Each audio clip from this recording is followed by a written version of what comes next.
নমস্কার বন্ধুরা, সুপ্রিয়া কিচেন আবার আপনাদের সবাইকে স্বাগত জানাই।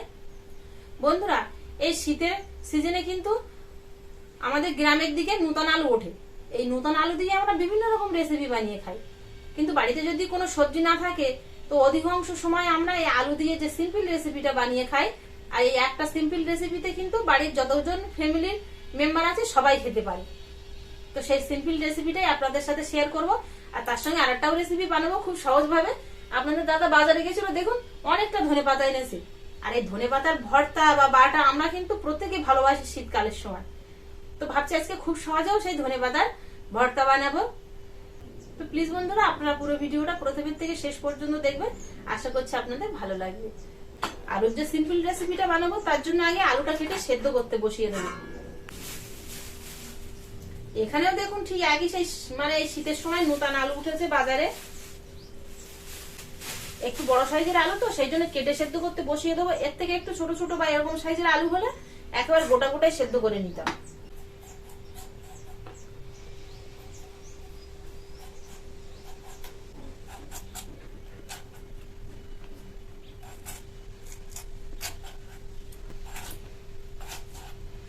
একটু সরু সরু করে কেটে নিলাম, তাহলে খুব তাড়াতাড়ি সেদ্ধ হয়ে যাবে। আলুটা কেটে নিয়েছি, ধুয়ে নেবো পরিষ্কার করে। এর মধ্যে কিছু গোটা মশলা ভেজে নেব। দারচিনি, লবঙ্গ আর জিরে আর গোলমরিচ।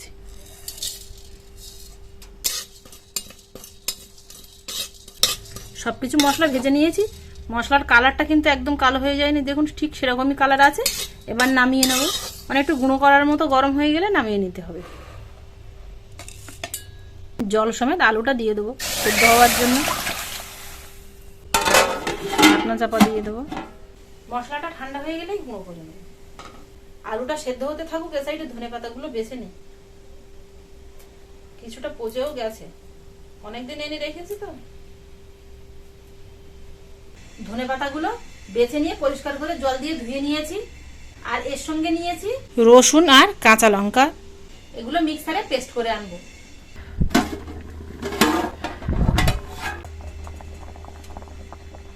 আলুগুলো সেদ্ধ হয়ে গেছে,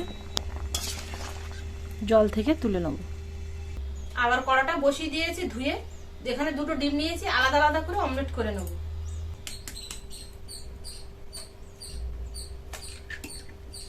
সামান্য একটু করে লবণ দিয়ে ফাটিয়ে নেব।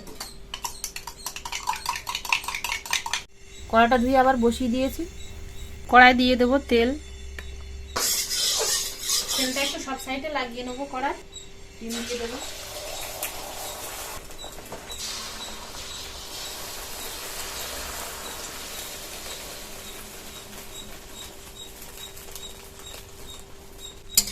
কড়াটা দুই সাইডে ধরে ঘুরিয়ে নিয়েছি। ডিমটা দেখুন কতটা বড় হয়ে গেছে। এবার পরপর এইভাবে ডিমটাকে ভাঁজ দিয়ে নেব। দেখুন আগের থেকে অনেকটা মোটা হয়ে গেছে না? উল্টে পাল্টে ভেজে নেব। উপর দিয়ে একটু তেল দিয়ে দেবো, তাহলে ফুলে উঠবে, একটু মোটা হবে। এই একটা ডিমে কিন্তু অনেকগুলো টুকরো করা যাবে। আপনারা একটা ডিমে অনেকেই খেতে পারবেন।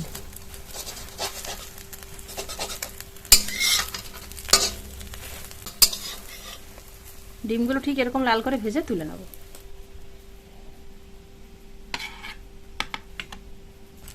আর একটাও দেখুন দিয়েছি, এরকম বড় হয়ে গেছে। এটাও একইভাবে ভেজে তুলে নেব। এবার রান্নার জন্য এর মধ্যে তেল দিয়ে দেবো। পেঁয়াজ, রসুন আর কাঁচা লঙ্কা চেরা দিয়ে দেবো। মশলাটা এরকম ভাজা ভাজা মতো হয়ে আসলেই সেদ্ধ করে রাখা আলু হাতের সাহায্যে ম্যাশ করে দিয়ে দেবো। আলুটা কিন্তু খুব ভালো করে কষিয়ে নেবো। আলুর মধ্যে কিন্তু একটা জল জল ভাব থাকে, দেখবেন। এই জলটা যতক্ষণে শুকিয়ে যাচ্ছে ততক্ষণ কষিয়ে নেব। আলুর মধ্যে যে জলটা ছিল না, সেই জলটা কিন্তু শুকিয়ে গিয়ে দেখুন বেশ এরকম একটু ভাজা ভাজা মতো হয়ে গেছে আলুটা। হলুদ গুঁড়ো, লবণ, আরও 2 মিনিট কষিয়ে নেব।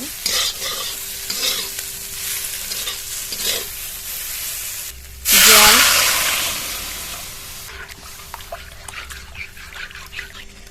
ফুটতে দেব।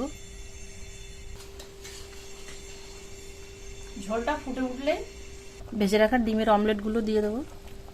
মিনিট খানেক ফুটিয়ে নেব। ভেজে গুঁড়ো করে রাখা মশলা, ধনেপাতা কুচি,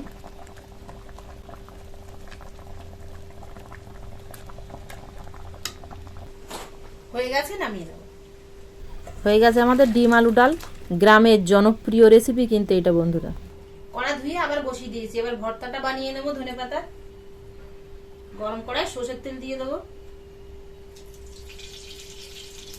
কালো জিরে, ধনেপাতার পেস্ট দিয়ে দেবো,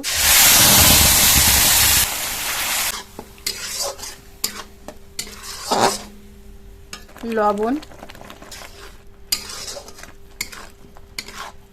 ধনেপাতার যে জলটা ছিল সেই জলটা কিন্তু পুরোপুরি শুকিয়ে গেছে, হালকা একটু এরকম রস রস ভাব আছে। একটু এরকম না থাকলে আবার ভাত দিয়ে মাখিয়ে খাওয়া যাবে না, তখন শুকনো শুকনো হয়ে যাবে, ভালো লাগবে না। হয়ে গেছে, এবার নামিয়ে নেবো। এরকম দেখি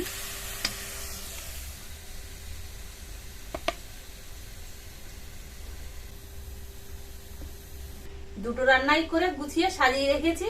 এবার আপনাদের দাদারা তো কাজে গেছে, দাদারা কাজের থেকে আসলে তারপরে সবাই মিলে একসাথে খাবো।